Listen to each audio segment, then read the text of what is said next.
Bobby Fischer, one of the greatest chess players the world has ever seen, was born on March 9, 1943, in Chicago, Illinois.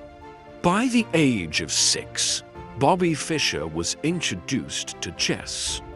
His mother, a lover of the game, taught him the basics. However, it soon became clear that Bobby had an innate gift. He was a chess prodigy. By the time he was 9, Fischer had already grasped the strategies and complexities of the game in ways that few could comprehend. At just 9 years old, Fischer read books on chess theory and began to take on the strongest players in New York. His obsession with the game grew, and by the age of 13, Bobby was already competing in national tournaments. In 1957, Fischer made his mark on the world stage by winning the prestigious United States Chess Championship at the mere age of 14, a record that still stands. His victory was more than just a win. It was a declaration to the world that this young boy was destined for greatness. He would go on to dominate the American chess scene, developing an intensely focused and calculated playing style that quickly became his trademark. At a time when Soviet dominance in chess was unparalleled, Fischer's rise was nothing short of remarkable.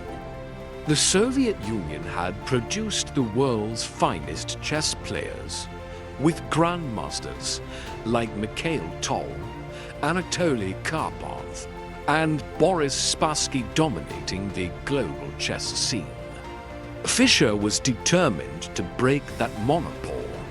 The defining moment of Fischer's career came in 1972, when he faced Soviet Grandmaster Boris Spassky for the World Chess Championship. The match was held in Reykjavik, Iceland, and it was not just a contest of chess skills, but a political event of international significance. Fischer, representing the United States, was pitted against Spassky, the reigning world champion, representing the Soviet Union. The match began with Fischer's notorious withdrawal from the tournament after the first few games, citing the conditions in Reykjavik as inadequate. Many believed Fischer's ego would be his downfall, but Fischer returned, and his presence at the board became a psychological battle as much as a tactical one. His unconventional behavior, eccentricities, and mind games only added to the drama.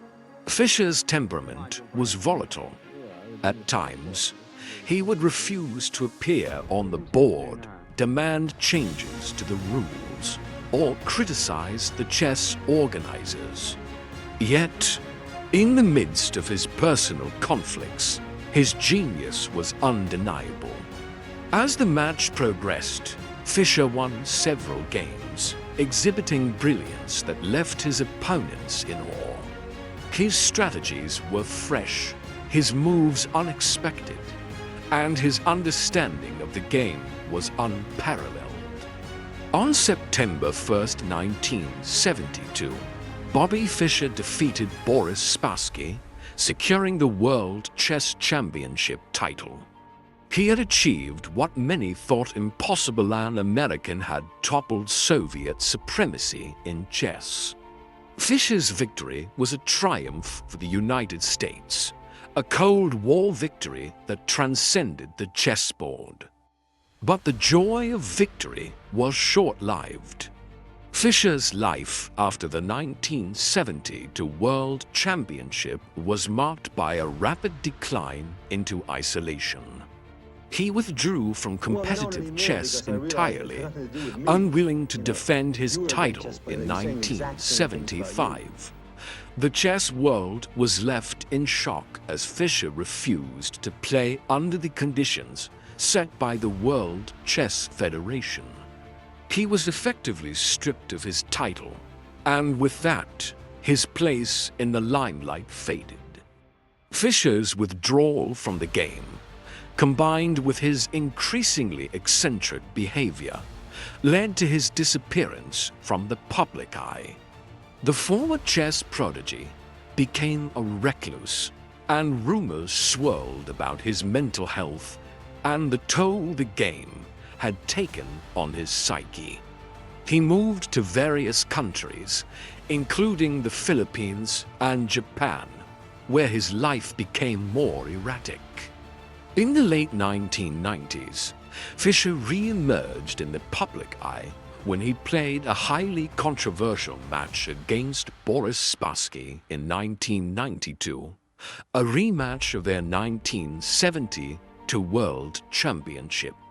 The match was not officially recognized, but it was seen as a testament to Fischer's brilliance. Yet, Fischer's later years were defined not by his chess prowess, but by his increasingly erratic behavior and controversial statements. In 2004, Bobby Fischer passed away in Reykjavik, Iceland, at the age of 64.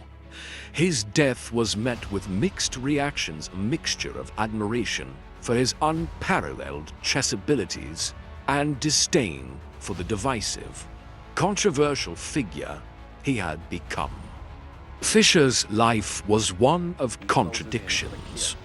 He was a man who had once held the world in the palm of his hand, only to later retreat into bitterness, isolation, and controversy.